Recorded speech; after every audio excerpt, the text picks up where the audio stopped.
I was sitting in the glass conference room of my own company when the receptionist pinged me on the internal chat. 2 walk-ins here for the operations manager position. They say they're your brothers? I glanced through the tinted glass at the waiting area and nearly laughed. There they were, my stepbrothers, Owen in his cheap navy suit tugging at a crooked tie, Caleb scrolling his phone like he owned the place. They had no idea whose logo was etched on the frosted glass behind them, no idea that the initials under the company name were mine, not my late father's, not theirs. I typed back, "Send them in," and kept my expression neutral as they stepped through the door, Owen starting his rehearsed charm spiel. "Thank you for seeing us on short notice, sir. We heard this company values family-oriented, loyal people." Inside, I could still feel the sting of sleeping in my car while they laughed at me in my father's driveway, but now I folded my hands calm.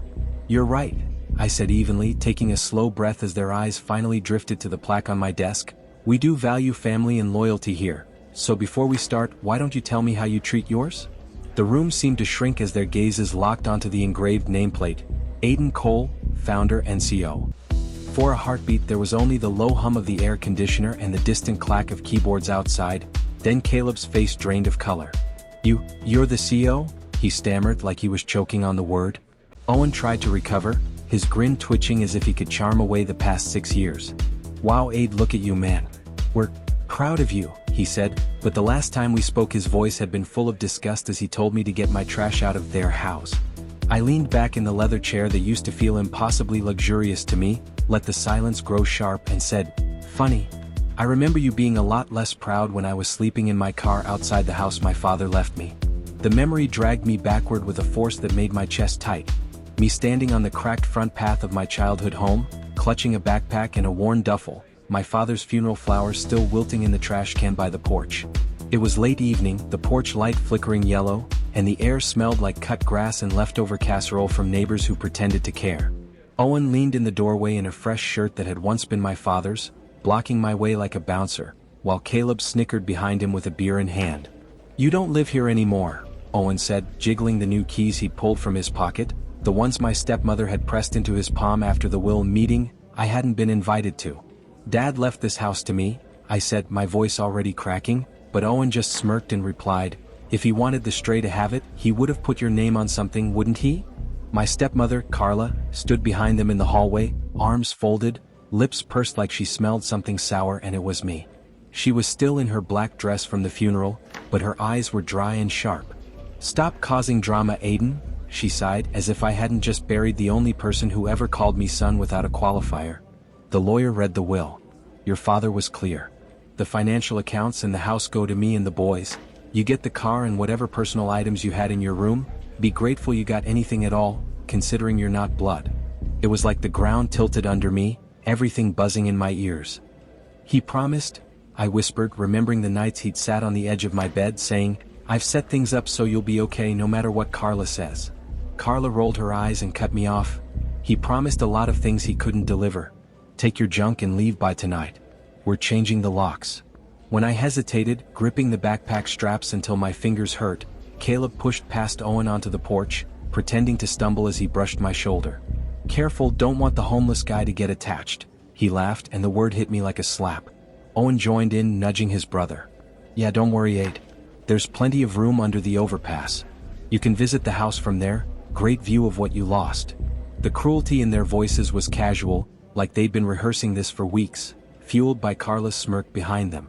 I swallowed hard, every instinct screaming to shove past them and run to my room, to cling to the posters on my wall, to the scent of my father's cologne in the hallway, but the new key Carla waved between 2 fingers made it clear.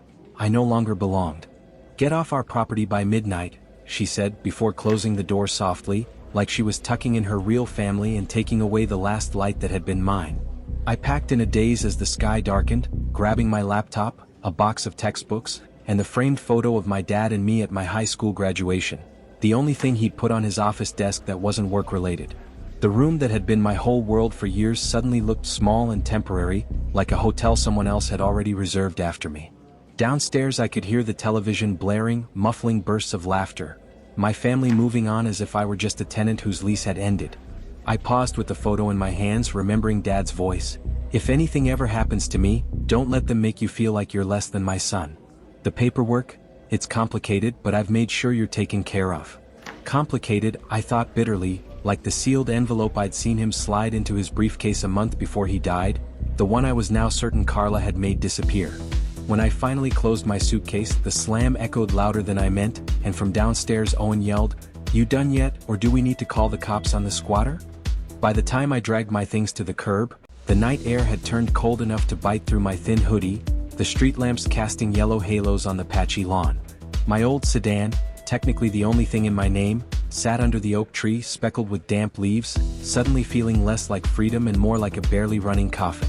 Carla stepped out onto the porch with a wineglass in hand, eyes glinting in the porch light. "I'm not heartless," she said, voice syrupy. "You can park your car on the street tonight, but by tomorrow I expect you gone. The neighbors talk and I won't have them thinking we keep vagrants." My cheeks burned, and when my eyes met Owen's through the living room window, he mimed zipping his lips and then fake tossing a key into the trash. As I slid into the driver's seat, the interior stale and cramped, my phone lit up with a notification from my bank, zeroed out after the joint savings account, the one Dad had said was for your future, had been consolidated into Carla's name the day after the funeral. I didn't cry until the engine shuddered to life and I pulled away from the curb, the house shrinking in the rearview mirror until it was just a blur of light and shadow. My phone buzzed again. This time it was a text from my best friend Nina. "How did it go with Carla? Do you need a place tonight?"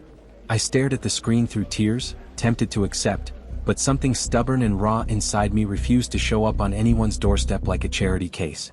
Instead, I drove to the 24-hour supermarket parking lot on the edge of town, the only place I knew no one from school or Dad's office would see me. The fluorescent lights painted everything in harsh white, carts clanged in the distance, and a few cars were scattered like forgotten toys. I reclined the seat, clutching the graduation photo to my chest, and whispered into the darkness, "I don't know what you did, Dad, or what you thought would happen, but I won't let this be the end of your story, or mine."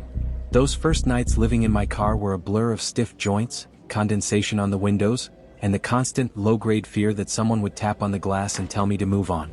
I kept my backpack on the passenger seat and my laptop hidden under an old hoodie, waking every couple of hours at the sound of a passing engine or a shopping cart being pushed to the return bay. In the dim glow of the dashboard light, I checked my email obsessively, half hoping for a miracle message from the lawyer that said there had been a mistake. Instead, all I got were automated condolences from Dad's colleagues and a final invoice from the funeral home. One night, around 3 a.m., I scrolled back through Dad's old messages and stopped at one from months before his heart attack. "If anything happens, call Graham. He knows where everything is." I'd assumed back then he meant files for work. Now, reading it again, I realized I'd just stumbled onto a thread I hadn't pulled yet. The next morning, unshaven and running on convenience store coffee, I sat in the front seat with my phone clutched in my hand and dialed the number labeled, "Graham, firm." The line rang 4 times before a gruff but steady voice answered, "This is Victor." For a second I froze.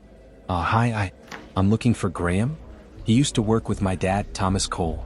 There was a pause, papers shuffling, then the man sighed. "You must be Aiden." "I'm sorry, kid, Graham retired last year. I'm handling your father's portfolio now." I meant to reach out, but Carla insisted she spoke for the family. A slow, cold clarity slid into place as I stared at the smudged windshield. "She doesn't," I said quietly. "Can we meet? Somewhere that isn't my old house." We met that afternoon at a small cafe downtown, the kind of place my dad used to take me after school when he worked late, promising, "One day this will all be yours to improve on." The smell of espresso and sugar was almost enough to make me forget I'd brushed my teeth in a gas station bathroom an hour earlier. Victor was older than my father, with silver hair and a deep crease between his brows that suggested he'd spent his life frowning at bad contracts. He looked me up and down, taking in the weary eyes and wrinkled t-shirt, and his expression softened. "You look like hell," he said bluntly, then added, "Sit. Tell me exactly what Carla told you about the will." As I repeated her words, the more I spoke, the tighter his jaw became until he finally interrupted, "That doesn't match what your father laid out during our last meeting." Victor pulled a worn folder from his briefcase, the edges creased like it had been handled too much and never enough. "Your father made some last-minute changes 6 months before he passed, after a heated argument with Carla about your place in the family," he said. He added a codicil specifying that the house and a controlling interest in his startup shares would go into a trust in your name, to be managed jointly until you turned 25. My head jerked up. "But Carla said," he held up a hand. Carla attended the initial will reading, not the codicil signing. That document was supposed to be filed with the court separately. He flipped through the folder, frowning. It should be here, but it's missing. Only a summary note remains, and without the signed copy, it's your word against hers. And she moved fast, transferring assets before probate closed. It's legal if morally rotten. I felt like I'd been punched twice. Once by the revelation that Dad had tried to protect me, and again by the brutal confirmation that Carla had managed to twist even that. So that's it? I asked, my voice brittle. She wins because a piece of paper vanished? Victor studied me for a long moment, fingers drumming lightly on the table. Not necessarily. Your father's shares had a vesting schedule and some complex provisions. Carla pushed through immediate transfers, but there might be exposure there, especially if she didn't disclose the full structure to the board. Litigation would be long and expensive though, and you're clearly not in a position for that right now. Heat crept up my neck. Being seen so plainly was humiliating. Then what am I supposed to do? He took a slow sip of coffee. You do what your father did when no one believed in him. You build something they can't ignore. And in the meantime, we quietly gather every document, email, and oversight that could one day make her very, very nervous. That night back in my car, I opened my laptop and stared at the blank screen, Victor's words echoing, build something they can't ignore. I had 1 semester of business school under my belt, a half-finished app prototype I'd been tinkering with for a class project, and a head full of my father's late-night stories about clients who thought too small.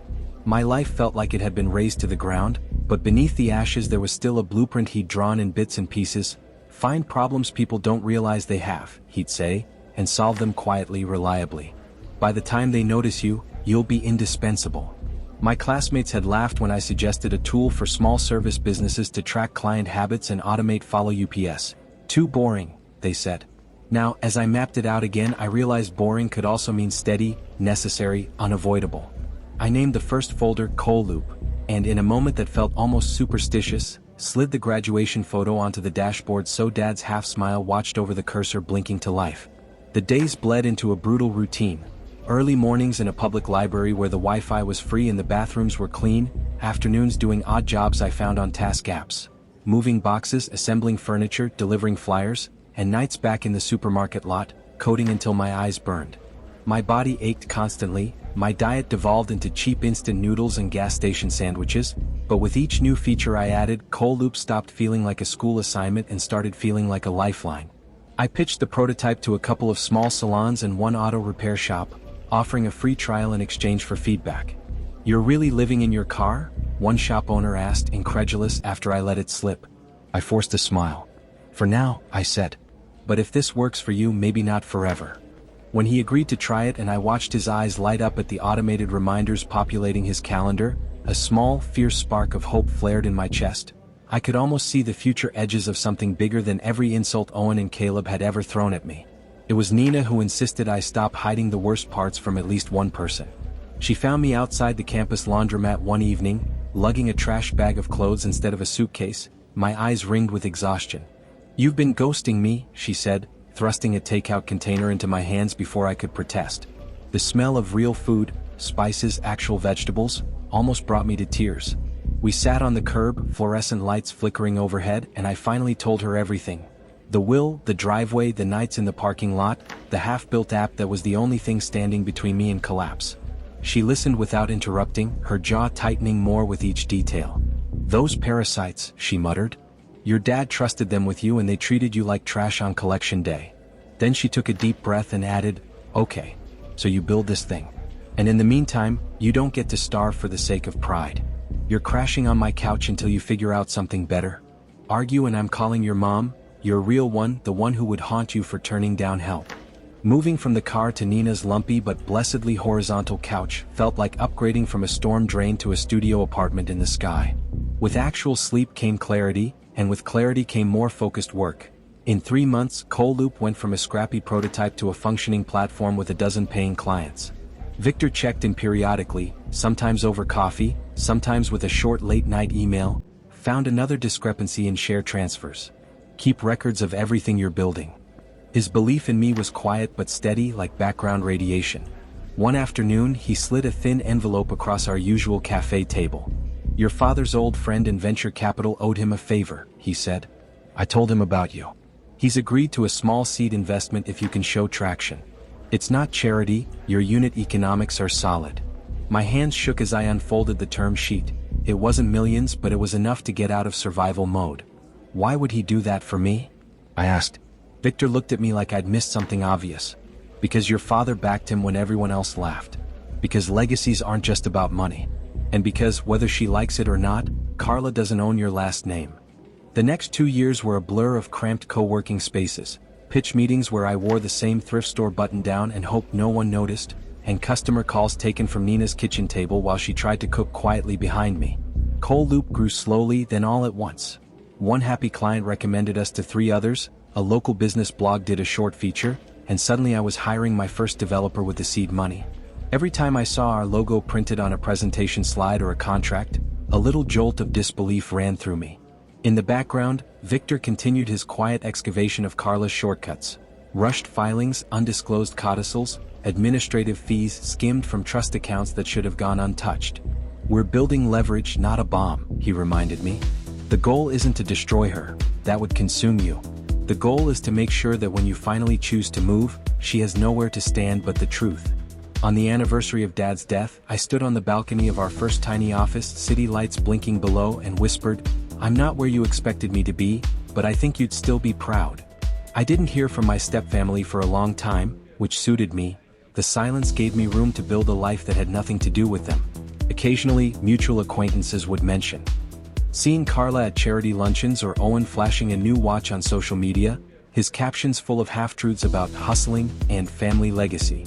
Once, I saw a photo of them in front of my old house, a for sale sign staked in the lawn, Carla's smile stretched wide. It stung, but then I noticed the caption, "Moving on to bigger and better, new chapter ahead," followed by a real estate tag. Nina zoomed in on the background. "Looks like the roof hasn't been replaced in years," she said dryly. "Selling high before things start falling apart." A week later, Victor called with a note of restrained satisfaction in his voice. Carla liquidated the house and most of the remaining assets. Paid off some aggressive debts. She's not broke, but the cushion is thinner than she thinks. And your stepbrothers? Neither one seems to have held a job for more than 6 months.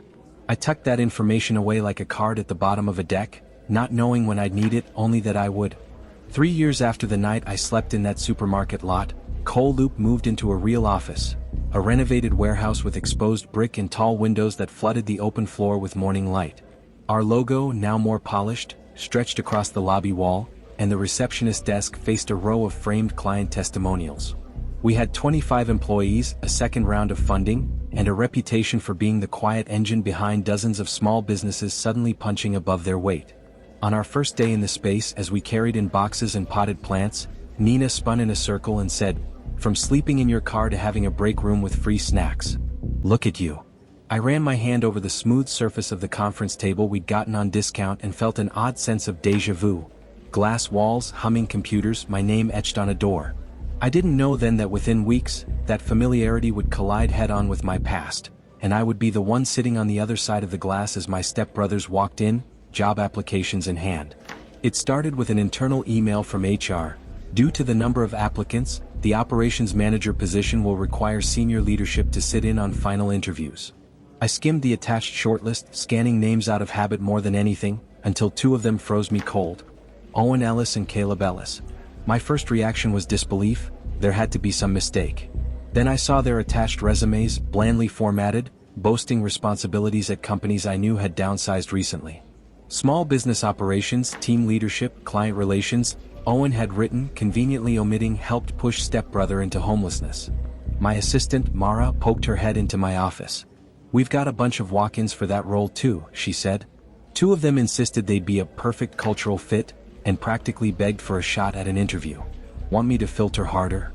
I took a slow breath, feeling something like fate settle on my shoulders. "No," I said. "In fact, send the 2 walk-ins up when you can. I'll take that meeting personally." Now, back in the present, sitting across from Owen and Caleb as they tried to piece together the impossible, that the kid they'd mocked in the driveway was the man signing paychecks here, I watched their carefully practiced confidence leak away. We didn't realize," Owen managed, voice wobbling between charm and panic. Caleb recovered faster, forcing a grin. "Hey man, it's been years. We were just stupid kids back then, you know? Water under the bridge."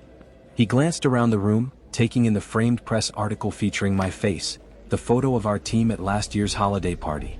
This is incredible. Guess Carla was wrong about you not having a business bone in your body.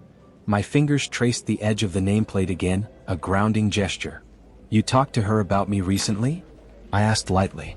Owen shrugged. Only to say we were looking for work, and she laughed, said you were probably still playing entrepreneur somewhere. I smiled, not kindly. Interesting. Let's talk about your work history then. And don't worry, I already know more about your past than you think. Over the next hour, I ran what looked, from the outside, like a standard behavioral interview. I asked about their experience managing teams, handling conflict, adapting to rapid growth. On the surface, they answered smoothly, peppering their stories with buzzwords like synergy and scalability, but once we moved past the script, cracks began to show. Owen glossed over a mutual separation from his last employer, and I gently pressed. Their HR file flagged a pattern of inappropriate conduct with junior staff. Care to elaborate? His cheeks flushed a mottled red. Caleb boasted about leveraging relationships for personal gain, a phrase that sent a chill down my spine, remembering how he'd leveraged a grieving widow's confusion to help strip me of my home. Our culture here values accountability over shortcuts, I said, watching their eyes flicker. The more they spoke, the clearer it became that they hadn't changed. They'd just run out of people willing to clean up their messes. I let them talk themselves into a corner, all while keeping my own ace, the full extent of my knowledge about their role in my past, tucked safely behind a polite smile. When the interview wrapped, Owen leaned forward, switching tactics. Look, Aiden, we got off on the wrong foot years ago. Things were messy after Dad died. Carla was grieving, we all were. His tone suggested that my homelessness had been a minor misunderstanding, like a misplaced piece of mail. Family fights, Caleb added quickly. But if you think about it, hiring us would be kind of a full circle story, right? We know your background, you know ours, there's trust there. A bitter laugh bubbled up in my throat and I tamped it down. Trust, I repeated softly. That's one word for it. I stood, signaling the end of the meeting. We're still interviewing other candidates. HR will be in touch within a week. Their faces fell, but they masked it with strained smiles as they shook my hand and left the room. Once the door closed, I exhaled slowly and opened a folder already waiting in my inbox. One Victor had sent me the night before with the subject line, "When you're ready to play your hand." Inside were scanned copies of documents I'd spent years trying not to obsess over. The missing codicil, now recovered from an off-site backup Graham had quietly maintained, emails between Carla and a junior associate instructing him to ignore any amendments that muddy the inheritance, bank statements showing rapid, suspicious transfers of shares and cash. My heart pounded as I scrolled through them, that old blend of grief and anger rising. But under it all was a new feeling: control. The statute of limitations on challenging the will hasn't fully lapsed due to the concealed codicil, Victor had written. We have grounds to open a formal inquiry, especially with evidence of potential misconduct. However, pursuing this publicly will blow up Carla's carefully curated life, and by extension your stepbrother's safety net.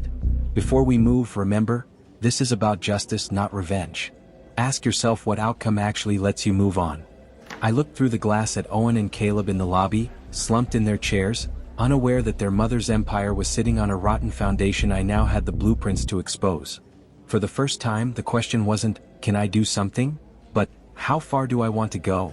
That evening, I sat alone in the darkened office, city lights flickering through the windows, the documents spread out on the conference table like a crime scene reconstruction. Nina joined me after her own shift, dropping a bag of takeout onto the table. You look like you're plotting a heist, she said, peering at the printouts. I told her everything, Victor's email, the codicil, the legal opening. She listened, chewing slowly. So you can nuke their cushy little lives, she summarized. Carla loses her illusion of being an untouchable widow, the boys lose their fallback. You could take back at least some of what was yours. I traced my finger over my father's looping signature on the codicil, feeling a dull ache. Part of me wants to see them forced to crawl, I admitted. But another part, I don't want to become the kind of person who wakes up every day thinking about how to hurt them. I've already lost enough time to that. Nina nudged the graduation photo I kept near the window. Maybe it's not about hurting them. Maybe it's about finally honoring what he tried to do for you, and making sure none of them ever gets to pretend they did you any favors. As we sat there, the quiet hum of the building around us, I realized my decision would shape not just their future but the shape of my own peace. The next week, I asked HR to schedule follow-up interviews with Owen and Caleb, framing it as a deeper cultural fit assessment. Before they arrived, I also scheduled a meeting with Victor and a mediator at a neutral law office, the agenda line cryptic but clear to those who needed to understand: potential inheritance discrepancy review. When HR expressed surprise at my personal involvement, I shrugged. Given my history with these candidates, it's essential I handle things delicately, I said, which was true in a way they couldn't imagine. The night before the follow UPS, I drafted an email to Carla with a single attachment, the codicil, subject line: "You erased me from his will. You didn't erase his intent."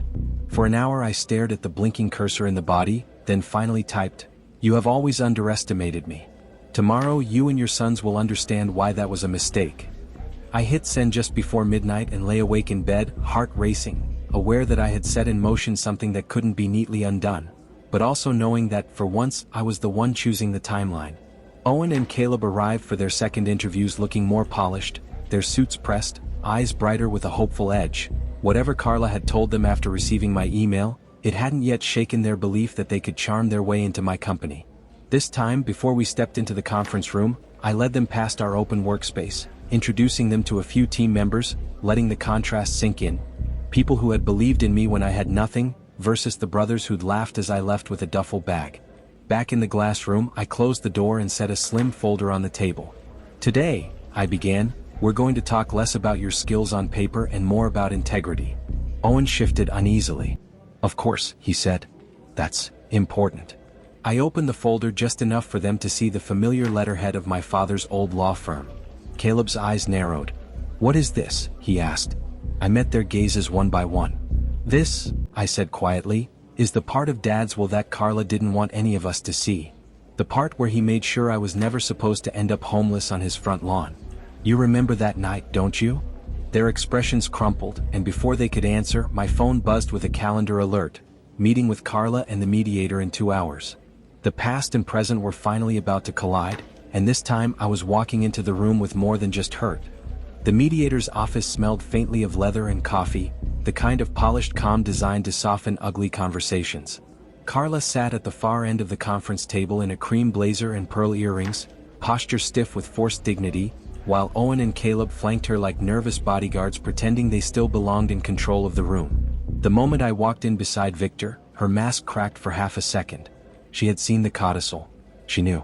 "You blindsided us with this nonsense," Carla snapped before anyone even sat down. "Aiden, whatever fantasy your father filled your head with." Victor calmly slid the original signed document across the table. "It's not fantasy, Mrs. Ellis. It's legally binding." Silence hit the room like a dropped weight. Carla's fingers trembled as she opened the pages, her eyes darting over my father's unmistakable signature. Caleb looked pale. Owen stared at me with the same expression people have when they realize the ground beneath them was never stable to begin with. "You hid this," I said quietly. "You let me sleep in a parking lot while you emptied accounts that were never fully yours." Carla straightened, desperate now. "Your father was confused near the end."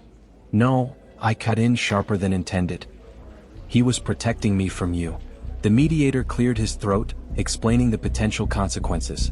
Fraud investigations, frozen assets, reopened probate proceedings. Every word drained more color from their faces. For the first time in years, they looked scared instead of superior. Then Owen leaned forward suddenly. "Look, we were kids," he said, voice cracking. "We didn't know everything Carla was doing." I laughed once, cold and hollow. "You knew enough to laugh while I packed my life into a car." Nobody spoke after that. Finally, Carla whispered, "What do you want?" That question hung in the air longer than I expected. Because for years I thought the answer was revenge. I imagined humiliating them publicly, taking back the house, watching them lose everything the way I had. But sitting there, watching them crumble under the weight of truth, I realized something. They were already small people. Destroying them wouldn't rebuild the nights I spent freezing in that parking lot. "I want the assets restored properly," I said at last. "Every dollar tied to the trust. Every share Dad intended for me. And I want written admissions of what was concealed." Carla looked horrified. "You'd ruin this family?" I held her gaze steadily. "You ruined it the night you locked me out." Then I stood, buttoned my jacket, and pushed the untouched coffee aside. Owen and Caleb couldn't even look at me anymore as I walked toward the door. Behind me, Victor began discussing legal terms and repayment structures. but their voices faded into background noise. For the first time since my father died, I wasn't walking away homeless. I was walking away free. And that was the moment I realized something my father had tried to teach me all along. Revenge isn't always about destroying the people who hurt you. Sometimes the greatest revenge is surviving what was supposed to break you, and building a life so strong they're forced to stand there and watch it without you. Owen and Caleb walked into my office thinking they were interviewing for a job. They walked out realizing they had spent years mocking the very person who would one day hold their future in his hands. And Carla? She finally learned that burying the truth doesn't kill it. It only gives it time to grow roots. But now I want to know what you think. If you were in Aiden's position, would you have forgiven them? Or would you have taken everything back and made them feel the same pain they caused you? Drop your answer in the comments below. And remember, people will treat you like you're worthless when they think you have nothing, but never forget, time has a way of revealing who was truly valuable all along. If this story hit you emotionally, don't forget to like, subscribe, and join the family for more revenge stories where karma always finds its way home.